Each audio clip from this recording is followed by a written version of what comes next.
इन भाई साहब की बात सुना, जरा क्या कह रहे हैं। तो हमारे संत रामपाल जी महाराज जी ने प्रमाणित कर इंटरनेशनल चैनल पे प्रमाणों के साथ, तथ्यों के साथ प्रूव करके दिखाया है कि वो परमात्मा साकार है, सहशरीर है। वो प्रमाण आज आपको हम यहाँ पे दिखाएंगे। देखिए आप, ये देखिए, ये है पवित्र बाइबल, पवित्र 27 नंबर पे।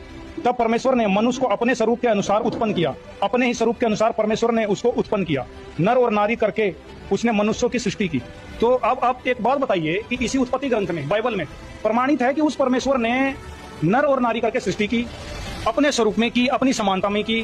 तो बताइए, जब अपने ही स्वरूप के अनुसार उसने नर और नारी की उत्पत्ति करी, तो किसी व्यक्ति कोई कहता है कि ये मेरा स्वरूप है, तो क्या वो निराकार हो जाता है? नहीं, तुम्हें क्या लगता है कि हमारे माथे पर बेवकूफ़ लिखा हुआ है? मैंने जीसस को पूरी रीति से, ज्ञान से, बुद्धि से, समझ से, हर प्रकार से उसको जांच कर, परख कर, तब मैंने अपना उसको उद्धारकर्ता ग्रहण किया है।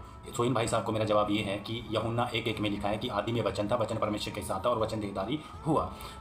इसका जो पूरा अर्थ है वो ये है कि आदि के अंदर ना यूनिवर्स था, ना ब्रह्मांड था, ना गैलेक्सियाँ थी, मतलब कि एवरीथिंग जो भी इस पूरे यूनिवर्स में है कुछ भी नहीं था, तो वचन था। और मैं उनको बता दूं कि वचन का कोई आकार नहीं होता, और वचन परमेश्वर के साथ था और वचन देहधारी हुआ। मतलब वो परमेश्वर जिसका कोई आकार नहीं था, उसने अपना देह धार लिया और धरती के ऊपर आ गया। और आज तुम अपने इस छोटी सी धरती के अंदर रहकर अपने छोटे से दिमाग की प्रोपेगेंडा को चलाकर कह रहे हो कि। और दूसरा ये है कि सीने पर्वत पर जब परमेश्वर ने आग की झाड़ी में से मूसा से बातें की, तब भी उसका कोई आकार नहीं था।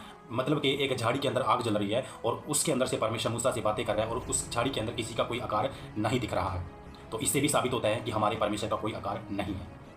और तीसरा ये है कि जब शद्रक, मेशक और अबदनो को आग की भट्टी में डाला जा रहा था, तो वहाँ पर भी एक विशाल आग जल रही है उस भट्टी के अंदर, और वहाँ जो हमारा परमेश्वर है उस भट्टी के अंदर आ जाता है और उनको बचा लेता है।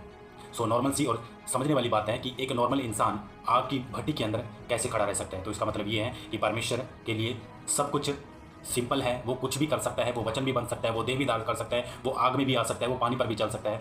जो परमेश्वर के जो रूप हैं वो होने चाहिए, वो पूरे जीसस क्राइस्ट के अंदर हमको दिखाई देते हैं। और ये कहते हैं कि इनके परमेश्वर का। एक प्रमाण मैं आपको और दे देता हूँ। जब यीशु मसीह बपतिस्मा लेकर पानी से ऊपर आए, तो आकाश से आकाशवाणी हुई कि यह मेरा प्रिय पुत्र है, इसकी सुनो।